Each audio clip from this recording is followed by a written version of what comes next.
Bonjour à tous. Merci d'être là pour ce webinaire d'appel à manifestation d'intérêt sur le thème de la cybersécurité, une action qui est portée par la SAT, donc une société. Ce que je vous propose, c'est d'attendre une petite minute pour que les retardataires puissent se connecter. Et je démarre dans une minute à 11h02.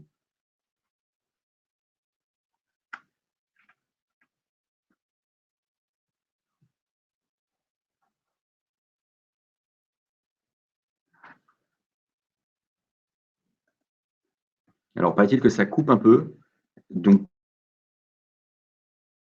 s'il y a des choses qui ne sont pas comprises à utiliser dans le chat sur le côté de l'écran, vous avez une rubrique questions.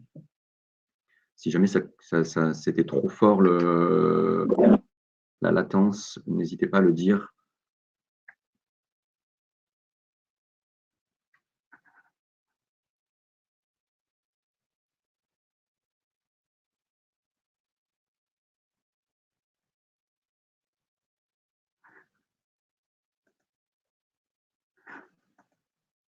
Bon, écoutez, je vais commencer.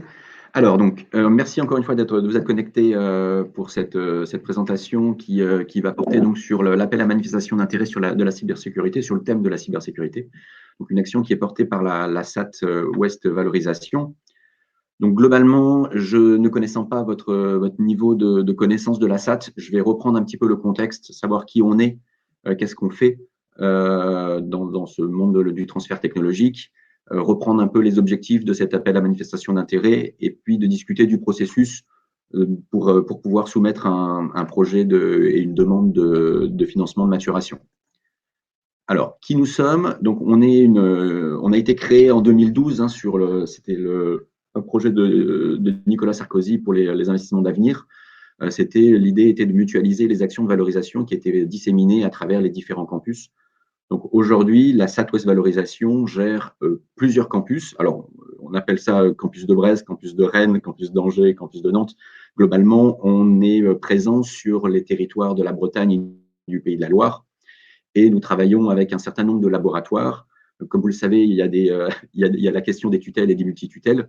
Donc globalement, on a affiché sur cette image tous les labos avec lesquels on travaille. Mais si vous êtes intéressé par ce financement, on reverra la question des tutelles est importante. Et donc à ce moment-là aussi, on peut voir dans le détail les copropriétés qui peuvent se déclarer et les tutelles qui peuvent être liées. Mais voilà un peu notre territoire dans le transfert technologique, il est vaste et nous travaillons avec de nombreuses équipes. Alors, quel est notre métier? Alors, notre métier, globalement, il est de transférer des technologies vers le monde socio-économique d'une manière large. Donc, notre métier, il est de vous sensibiliser, vous, en tant qu'enseignant, chercheur, de sensibiliser la dernière casquette qui est la casquette valorisation, pour vous dire que ça existe, pour vous dire qu'on est là pour protéger vos inventions, qu'on est là pour vous aider à protéger vos inventions, à vous guider sur cette démarche que peut être le brevet ou actionner les droits d'auteur. On est là à titre de conseil, et aussi on est là pour vous du fait de la nature de notre métier, on est aussi en contact régulier avec des industriels et avec globalement le monde socio-économique. Donc, on peut aussi avoir des problématiques actuelles du monde socio-économique. Donc, on peut aussi vous donner, lors de cet échange, on peut aussi vous donner les sujets qui intéressent en ce moment l'industrie. On peut permettre un dialogue avec le monde industriel. L'idée est toujours d'arriver à partir de vos connaissances, de vos technologies, d'arriver à faire rencontrer un besoin qui est exprimé du côté industriel. Donc, on ne part pas du côté industriel pour essayer de savoir vers où on peut répondre, on part de vos besoins. On essaye de partir plutôt de vos besoins, de ce que vous êtes en mesure d'offrir, ce que votre science peut amener au monde socio-économique. Donc, on part de vous. Donc, on est là aussi pour écouter et pour se renseigner sur savoir ce que vous faites et sur les grands travaux qui sont actuellement dans vos laboratoires. Alors, on a deux grandes familles de métiers pour faire ce métier-là. Soit on fait de la recherche collaborative, tout ce qu'on appelle les contrats de collaboration, les tests CIFRE, qui sont une partie plutôt contractuel, où on a des juristes qui vont vous accompagner dans la rédaction du contrat, dans le lien avec les entreprises. Il va toujours y avoir une sensibilisation à la propriété intellectuelle et éventuellement anticiper la production de résultats communs. Donc ça, c'est une partie de notre activité. Et l'autre partie, celle qui nous concerne aujourd'hui, c'est le transfert technologique. Donc c'est partir des technologies qui sont disponibles, de les protéger et d'aller prospecter le monde socio-économique et de mettre en place des licences d'utilisation de vos technologies.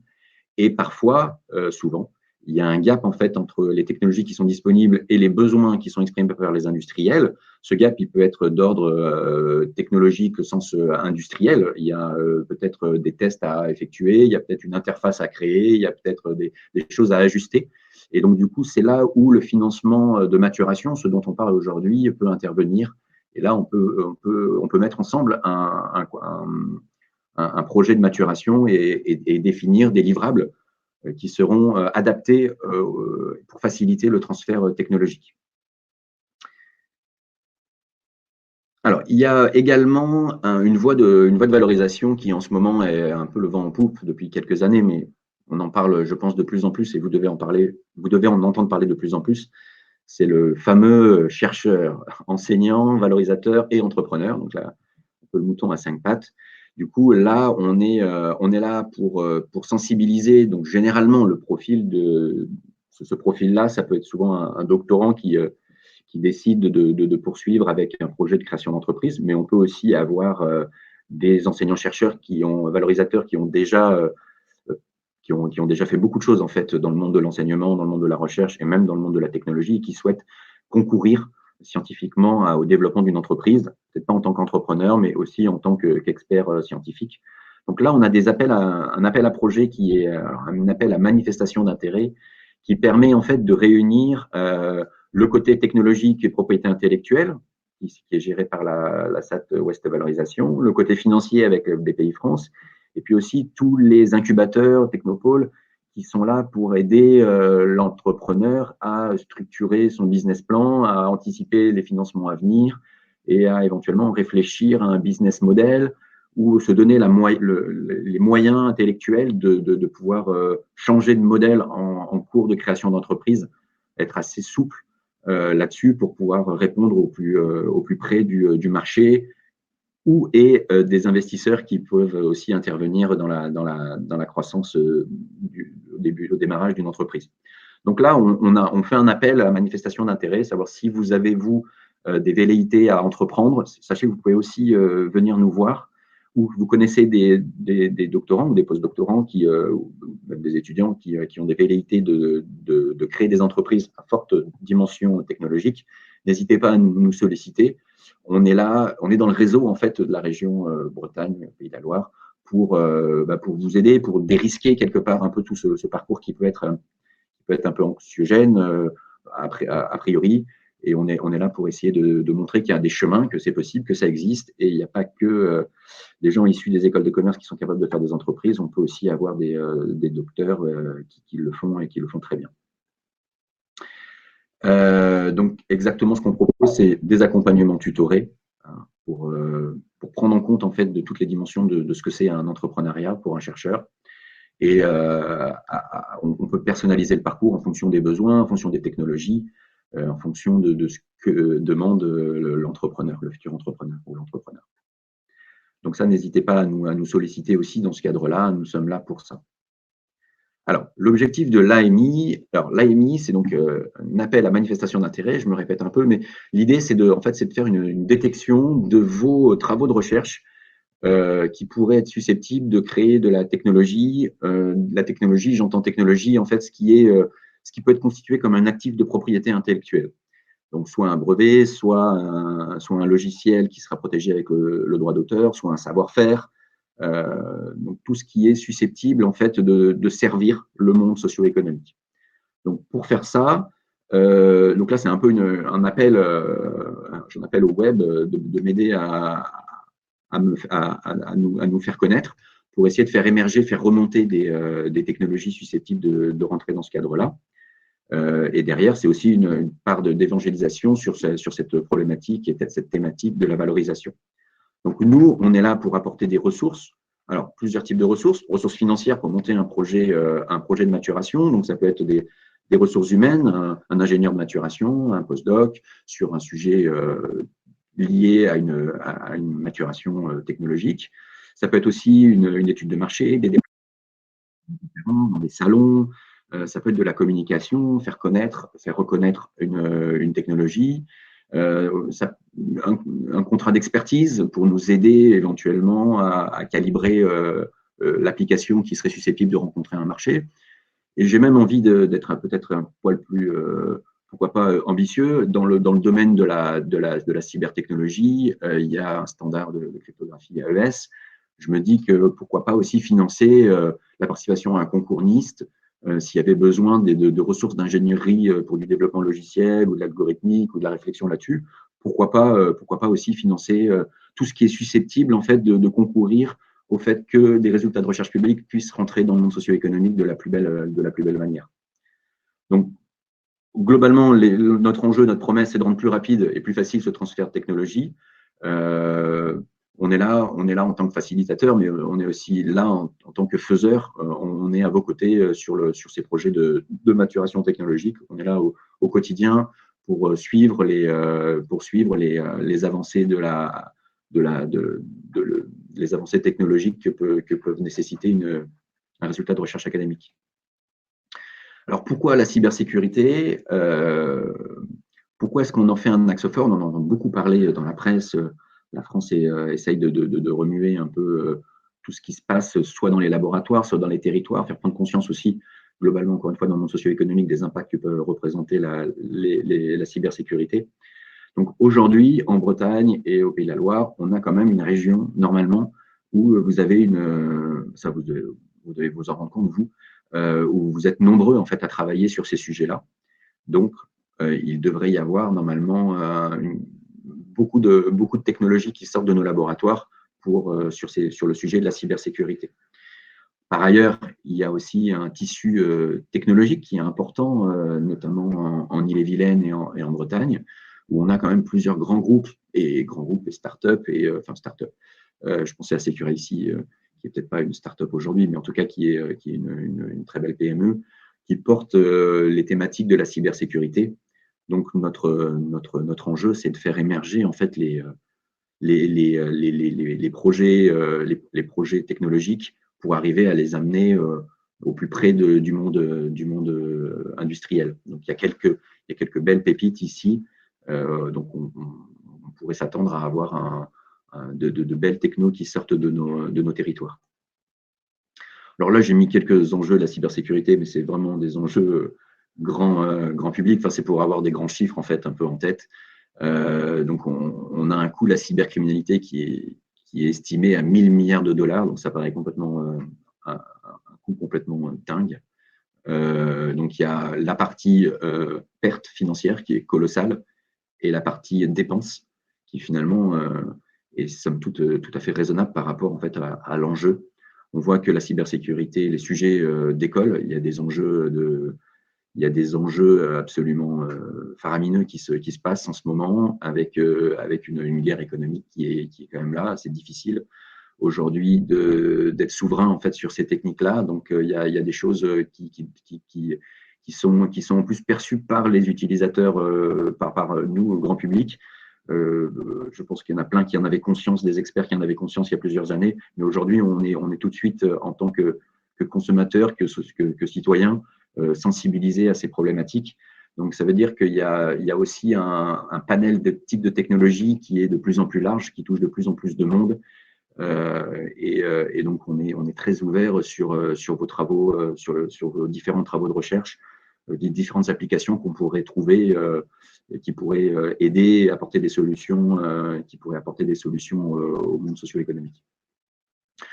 Donc là, j'ai mis quelques axes, j'ai mis quelques axes pour pouvoir donner un peu des idées. Mais je suis très très ouvert sur le type de technologie que vous pouvez proposer en termes d'application. J'ai consciemment par contre enlevé la cryptographie pour pouvoir peut-être mieux en parler. C'est juste le fait que si vous faites des mathématiques, notamment tout ce qui est mathématiques, tout ce qui est très conceptuel, la difficulté qu'il y a, c'est le fait que c'est difficile à protéger. C'est difficile de protéger avec des brevets, c'est difficile de protéger parfois même avec des logiciels parce qu'on peut répliquer des algorithmiques, même si il peut y avoir des choses qui sont très bien pensées et très bien faites. Donc là, ça vaut évidemment le coup de déposer des logiciels sur le droit d'auteur. De la même manière, on peut déposer aussi des brevets sur ces sujets-là, mais ça reste une matière où de temps en temps, vous êtes en amont, très conceptuel. Et là, c'est sûr qu'on aura quand même à challenger pour pouvoir arriver à trouver une application et la possibilité de construire un actif de propriété intellectuelle. Mais voilà, il reste que tout est intéressant. Tout est intéressant si on arrive à avoir un résultat académique intéressant et original et avec un horizon quand même raisonnable, je dirais. Donc raisonnable, c'est plutôt vers 12-18 mois, une porte de sortie, en tout cas des accroches tangibles sur la constitution d'un actif de propriété intellectuelle qui pourrait intéresser des acteurs du monde socio-économique. Je n'ai pas forcément mis aussi tout ce qui est passive confidentialité, vie privée, anonymisation des données, ça c'est des enjeux, tous nos usages, tout ce qui est lié à voilà, tout ce qui est lié en fait à notre sécurité dans le sens notre vie privée, le vol de nos données, et puis après tout ce qui est sécurisation de nos transactions. Et, enfin, voilà, tout est potentiellement intéressant. Un autre axe qui est difficile sur la cryptographie, c'est que souvent, on voit aussi qu'il y a quand même des grands groupes qui ont une R&D qui est interne. Et il est difficile parfois pour les résultats académiques de sortir en fait du lot et pour rentrer par la voie de la licence dans ces groupes-là. Donc voilà, il y a quand même des défis qui sont pas neutres dans le transfert technologique sur ces technologies de cybersécurité. Alors, comment est-ce qu'on intervient? Donc, en fait, on prend, généralement, c'est des projets qui sont de 6 à 18 mois, et on prend en charge tous les coûts qui sont liés au développement et à la maturation de cette technologie-là. Donc, ça peut être des ressources humaines, donc ça aussi, ça peut être un enjeu dans vos technologies où c'est difficile de temps en temps de recruter des ingénieurs sur ces sujets qui peuvent être très pointus, sur de l'embarqué, sur de l'algorithmique très particulière. Mais voilà, on peut prendre en compte ces coûts-là. On peut aussi prendre en compte des prestations de développement ou même des prestations de conseil, d'expertise ou des prestations d'études de marché. On peut prendre en compte du matériel aussi qui peut être amorti qui peut être financé sur la période d'amortissement liée au projet. Des coûts liés aussi au déplacement sur des salons, s'il fallait rencontrer des donneurs d'ordre, se renseigner un petit peu sur ce qu'il est possible et ce qu'il est attendu de faire. Tout ce qui va nous aider en fait à construire, à sculpter la technologie pour qu'elle puisse correspondre à un besoin exprimé par des industriels. Donc là aussi, en fonction, on peut discuter de ce qu'on peut mettre un petit peu dedans en fonction des livrables qui sont attendus, du niveau technologique initial et de sortie.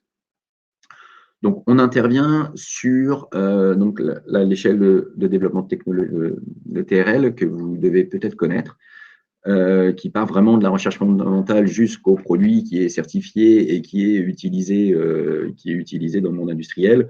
Nous, on intervient sur des niveaux de TRL entre 3, je dirais qu'on peut partir sur 3-4. Donc, avoir quand même une preuve de concept, quelque chose qui est éprouvé. Jusqu'à un démonstrateur, on peut financer même jusqu'à aller un dispositif pré-industriel. Donc on est quand même sur une échelle de maturité technologique qui est assez large, mais il faut quand même des résultats qui soient sortis de la recherche fondamentale pour pouvoir arriver à intervenir. Parce que notre objectif, nous, c'est vraiment de créer un actif, en fait. Hein, c'est de constituer cet actif-là à partir de vos recherches, mais on crée un actif, donc on sort de la recherche fondamentale pour arriver à sensibiliser, donc à prospecter auprès d'industriels. Donc, voilà, on ne va pas non plus au-delà, parce qu'après, on pourrait se dire, c'est à l'industriel de financer cette partie-là. Donc, voilà, on est sur ces échelles de maturité ici. Ça aussi, on peut en discuter sans problème. Alors, le processus de cette AMI, donc aujourd'hui, on est le 9 septembre et je vous fais cette présentation. Les dossiers doivent être soumis avant la fin du mois. pour une analyse qui va s'enchaîner derrière et on vise en fait un passage en comité d'investissement au 3 décembre. Donc, pour vous expliquer un peu notre processus en interne, comment ça fonctionne, donc une fois qu'on s'est mis d'accord sur les résultats technologiques que vous présentez et que vous souhaiteriez porter dans le programme de maturation, on va se mettre d'accord sur un programme de maturation et sur des expertises, des compétences peut-être qui sont nécessaires pour permettre d'aller à bien ce projet. Donc, constituer tout ce dossier-là prend quand même du temps. Et nous présentons tous nos dossiers dans un comité d'investissement. Le comité d'investissement, c'est des gens du privé, c'est des gens qui sont là pour nous donner leur avis. Ils sont je crois que c'est à peu près entre 8 et 10 personnes qui sont ici. Donc, c'est une décision, une discussion collégiale qui amène à une validation formelle, certainement. Donc, le 3 décembre, ça sera la validation formelle. Donc, ça prend du temps. Mais c'est un temps qui est nécessaire parce qu'on est challengé en fait par des acteurs de différents horizons et on vise un lancement des projets fin 2021, début 2022 au plus tard dans l'idéal. Après, ça dépend de la complexité aussi de chaque projet. Donc ça, il ne faut pas hésiter à soit nous solliciter pour poser des questions et voir ce qu'il en est de votre projet et de l'ambition du projet, ambition en termes d'enveloppe financière. Mais voilà, on est capable de faire tout type de dossier. Donc voilà, un petit récapitulatif. J'espère que j'ai été clair. Mais si vous avez des questions, n'hésitez pas à utiliser l'onglet questions qui doit être à droite ou à gauche de votre écran. Donc on part de résultats scientifiques dont l'originalité nous garantisse une protection. Alors, vous l'aurez compris, il n'y a pas forcément que l'originalité, il y a aussi il faut que ça puisse être brevetable ou protégeable au titre du droit de propriété de droit d'auteur, comme le logiciel. Il faut qu'on ait identifié des applications. Et du coup, là, on lance des projets, des financements de maturation sur des coûts spécifiques qui doivent nous porter en fait ce qu'on appelle un transfert technologique qui peut prendre la nature d'une licence, par exemple, ou d'une cession d'actifs d'actifs de propriété intellectuelle. Donc, le dossier, le formulaire, il est disponible sur l'URL West Valorisation appel à projet. Si vous avez des questions, vous pouvez envoyer à l'adresse générique amy@westvalorisation.fr. Et je ne sais pas si je l'ai mis, mais je crois que voilà, il y a mon email aussi qui est là. Excusez-moi, j'avance quelques slides. Il y a mon email qui est philippe.fantin, West Valorisation. Si vous avez aussi des questions en direct, c'est complètement transparent. Les emails sont connectés. Donc maintenant, ce que je vais vous proposer, c'est de prendre les questions s'il y en a et puis d'y répondre aussi bien que je peux. Si jamais j'avais des trous dans la raquette, je prendrai vos questions et je reviendrai vers vous avec des réponses peut-être dans un deuxième temps. Je ne me rends pas compte encore de vos questions. Voilà. Donc là, je suis évidemment… Il y a 2 questions, on me dit. C'est génial. Alors, quand la personne recrutée en CDD est-elle rattachée à l'université ou à la SAT? Donc, c'est la SAT. Le contrat de travail est un contrat de travail SAT. Donc, on fait le recrutement. En fait, évidemment, c'est vous le pilote scientifique de l'opération, du projet. Donc, on détermine en fait un profil. De la même manière, un cahier des charges quand on a besoin d'experts particuliers. Donc, et puis, on fait le recrutement ensemble. Nous, on fait une fiche de poste qu'on va diffuser, vous pouvez aussi nous aider à diffuser. Et puis, on fait le recrutement ensemble, mais la personne est salariée de la SAT West Valorisation pour toute la durée du projet. Ça aussi, parfois, il peut y avoir des compétences très pointues qui ne sont pas évidentes à trouver. Donc là, on est tout à fait preneur de votre réseau aussi, de vos réseaux, des réseaux de vos réseaux. Voilà, on est très ouvert à ça. Alors, la deuxième question, quel type de matériel est éligible au programme de maturation? Les logiciels sont-ils inclus? Donc, s'il y a des licences logicielles à prendre pour pouvoir réaliser un certain nombre d'opérations pour mener à bien le projet de maturation, donc c'est éligible. Le matériel, on pourrait imaginer, par exemple, Oui, on voit passer achat d'ordinateurs, serveurs. Donc là, il faudrait qu'on discute un peu il faudrait proratiser donc en fonction de sa période d'amortissement, et également peut-être son taux d'utilisation par rapport au projet. Mais donc voilà, ça c'est à discuter aussi au cas par cas. Mais le matériel est éligible et les logiciels, dans la mesure où ils sont nécessaires à la réalisation, s'il y a besoin de licences vraiment spécifiques, ça serait éligible. Donc, je ne sais pas s'il y a d'autres questions du coup.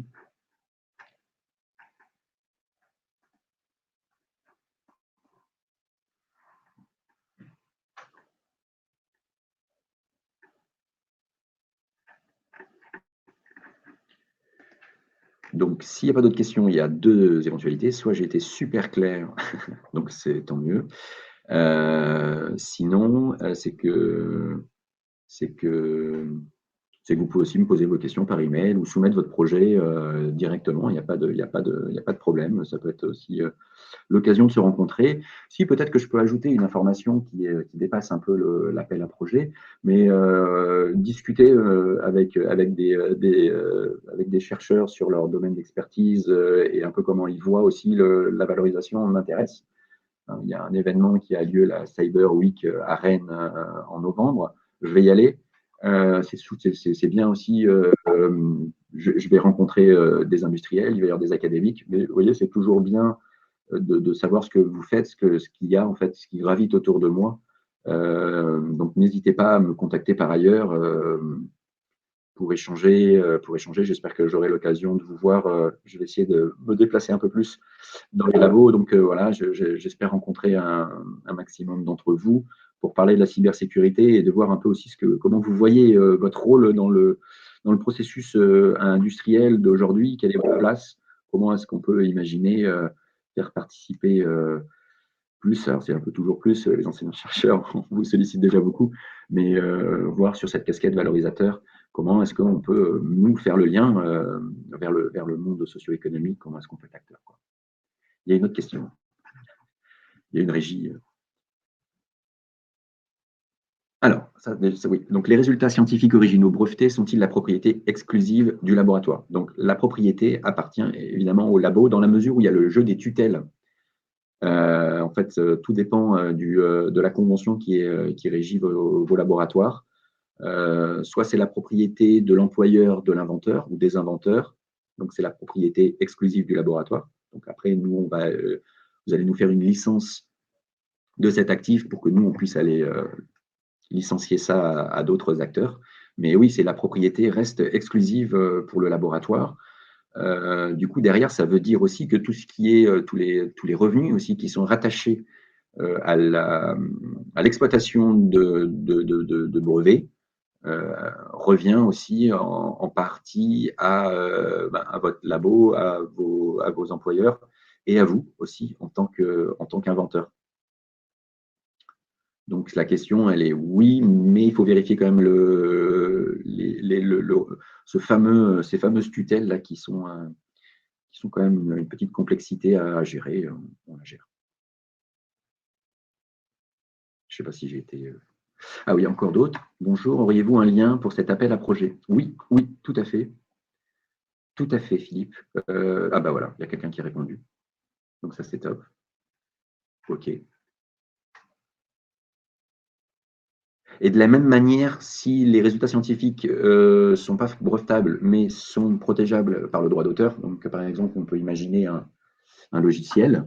De la même manière, ce logiciel, donc là, on est dans le droit d'auteur, on n'est pas tout à fait dans le même droit, mais il y a donc les auteurs qui ont la propriété morale de leur œuvre, qui leur est inaliénable, mais la propriété patrimoniale appartiendrait également au labo dans la proportion qui est en fonction des tutelles.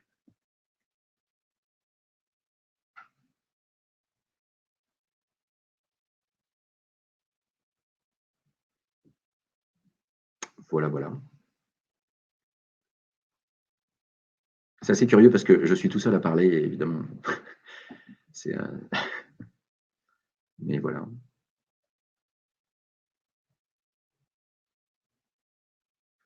Ce que je vous propose, c'est qu'on attend une dernière minute Et à 11h31, je vous dis merci et au revoir. Et donc, tout est donc derrière. Je vais peut-être passer sur la dernière slide. Alors, oui, il faut savoir que la présentation vous sera envoyée. Donc, ça, c'est super parce que vous aurez les infos et surtout les coordonnées, les contacts, les URL qui vont bien pour pouvoir prendre contact avec nous. Voilà, c'est ça que. Donc, ça va arriver dans votre boîte mail. Je ne sais pas s'il y a des problèmes de spam, donc vérifier, mais normalement, ça devrait arriver dans la foulée, quoi.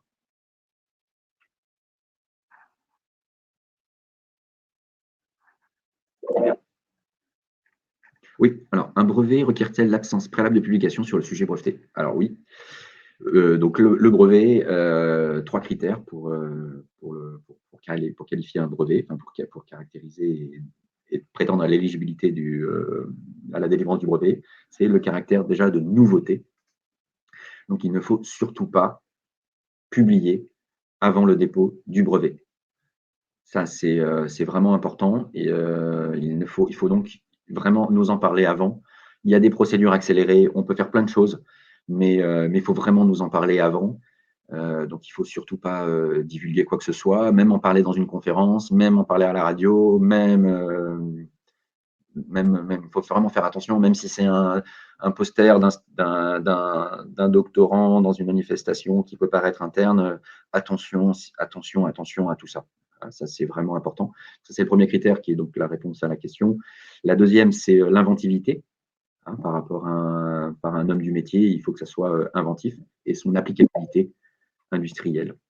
Industrielle, dans le sens technique. Je suis pas voilà, dans le sens technique. Il faut qu'il y ait une application industrielle. Ça peut pas être que conceptuel en termes de mathématiques.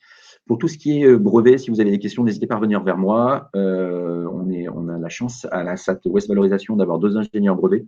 Et donc, on peut poser toutes ces questions, même si vous pensez que c'est pas brevetable, on peut discuter, échanger. C'est intéressant, toujours intéressant de voir en fait le métier du brevet qui n'est pas du tout le métier du chercheur. Du coup, il y a un vocabulaire, il y a des tournures de phrases qui sont très spécifiques à cet exercice je vais dire exercice de style, mais c'est un peu plus que ça, mais il y a quand même beaucoup de lexique et de linguistique, moi je trouve, dans ces exercices. Donc n'hésitez pas à nous solliciter sur les brevets. Bonjour, doit-on passer par l'INPI? Le ministère des Armées examine-t-elle la proposition? Toujours, toujours, l'armée nous donne, oui, l'armée passe toujours avant. Alors, l'armée passe toujours avant pour nous dire s'il y a un risque défense. Donc oui, ce sera toujours le cas. Mais ils peuvent répondre vite, hein. Il n'y a pas de souci. Alors, le contact chez SAT pour les brevets, la SAT pour les brevets, donc on peut les donner. Hein. C'est Antoine Vial et Corinne. Corinne, j'ai oublié son nom. Pardon. Corinne, tu vas me retrouver, ouais, celui qui fait l'intendant va me retrouver. Donc ouais, on peut les contacter, ils sont là, ils sont là, ils sont là. Alors après, vous pouvez les contacter en direct. C'est pas mal aussi de passer potentiellement par moi pour déjà défricher la question, mais vous pouvez les contacter. Vous pouvez les contacter. Voilà, Corinne Vimonsave et Antoine Vial. Donc les emails sont toujours prénom.nom @ouest-valorisation.fr. Oui, et à votre question, doit-on passer par l'INPI et le ministère des Armées? Donc en fait, c'est nous, ouais, quand il y a un cabinet de propriété intellectuelle qui va rédiger, ça passe toujours par l'INPI et l'armée. Voilà, super, les emails sont donnés.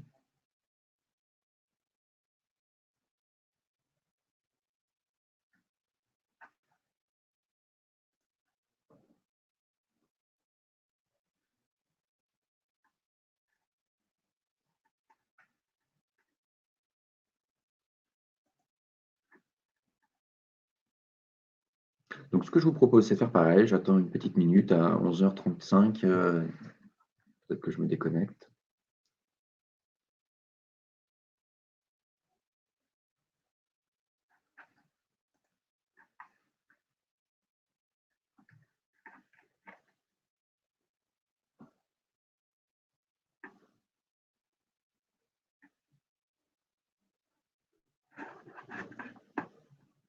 Eh bien, écoutez, merci beaucoup. Hein, je vous dis à très bientôt par formulaire interposé ou par email ou par téléphone. Franchement, n'hésitez pas. et peut-être que j'aurai la chance de vous croiser à l'occasion. Venant d'arriver à la Southwest Valorisation et dans la région, je vais essayer de rencontrer vous rencontrer dans les laboratoires directement. Donc, je vous souhaite une bonne journée et à bientôt.